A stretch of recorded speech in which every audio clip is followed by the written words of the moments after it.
Dua jenderal bertamu, Kapolri dan Panglima TNI beri wildcard ke sepupu Bribtu Galib. Kapolri Jenderal Listio Sigit Prabowo memberikan penghargaan terhadap sepupu almarhum Bribtu Anumerta M. Galib Suryaganta berupa rekrutmen proaktif, Rekpro, Bintara Polri. Hal itu diberikan saat Sigit bertemu dengan pihak keluarga sebagai bentuk penghargaan terhadap Bribtu Galib yang meninggal ditembak oknum anggota TNI saat sedang menggerebek lokasi perjudian sabung ayam di Weikanan, Lampung. Adapun pertemuan itu dilakukan di kediaman Bribtu Galib di wilayah Lampung Selatan bersama Panglima TNI Jenderal Agus Subianto pada Rabu, 26 Maret 2025. Dalam kesempatan yang sama, Sigit mengatakan dirinya dan Panglima telah mendengarkan seluruh harapan yang disampaikan keluarga korban.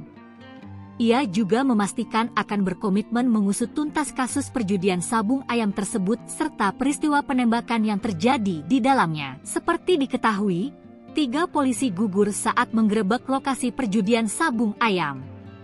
Insiden berlangsung di Kampung Karangmanik, Kecamatan Negara Batin, Kabupaten Weikanan, Provinsi Lampung, Senin, 17 Maret 2025, sekitar pukul 16.50 WIB.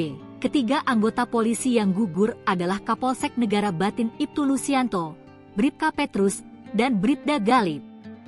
Ketiga korban gugur mengalami luka tembak.